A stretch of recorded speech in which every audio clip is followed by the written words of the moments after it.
চলো নিয়ে চলে এসেছি তোমাদের কাছে নতুন এক ব্রাইডের গল্প নিয়ে। এটা ছিল আমার 2025-এর 10 ডিসেম্বরের ব্রাইড। ভাবছো হ্যাঁ 1 ইয়ার হয়ে গেল। ভিডিওটা ফোনেই ছিল, ভাবলাম তোমাদের সাথে শেয়ার করা হয়নি, তো আজকে একটু সময় ছিল, ভাবলাম ভিডিওটা তোমাদের সাথে শেয়ার করি। তো চলো, আমি প্রথমেই ব্রাইডের কাছে জিজ্ঞাসা করে নিয়েছিলাম, যেটা আমি প্রত্যেক ব্রাইডের কাছেই জিজ্ঞাসা করি, যে ও কেমন লুক চাই। তো ওর কাছে শুনে নিয়েছিলাম, ওর সেরকম কিছু ডিমান্ড ছিল না। ও শুধু হেয়ার স্টাইলটা, ও বলেছিল হেয়ারটা যেন সামনের দিকে অনেক টান টান না থাকে। বললাম ঠিক আছে চলো, এই কথাটা মাথায় রেখেই কাজটা শুরু করলাম। তারপরে দেখো ফুল ভিডিও নিতে পারিনি, ওর আসতে অনেকটা লেট হয়ে গেছিলো, যেই টাইমে বসার কথা ছিল তার থেকে অনেকটা লেটে এসেছিলো। ফুল ভিডিও নিতে পারিনি, যেটুকু নিতে পেরেছি সেইটুকুই তোমাদের সাথে শেয়ার করছি। ওই জন্য একটু টাইমে বসলে কী হয়, সবটুকু নেওয়াও যায়, ভিডিও নেওয়া যায় তোমাদের সাথে শেয়ার করার জন্য, অথচ ব্রাইডের লুকটাও ধীরে সুস্থে কমপ্লিট করা যায়।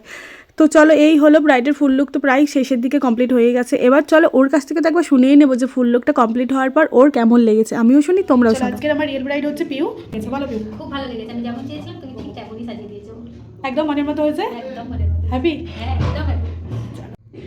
আমার মাথায় চুল নেই। ব্রাইডের কথা শোনো, ওর মাথায় নাকি চুল নেই। এত থাকার পরেও বলছে তুমি আমার মাথার ওখান থেকে ভিডিও নিচ্ছ। তো চলো, আমার ভীষণ মিষ্টি ব্রাইডকে আমার তো খুব পছন্দ হয়েছিল লুকটা, ও নিজেও খুব স্যাটিসফাইড ছিল।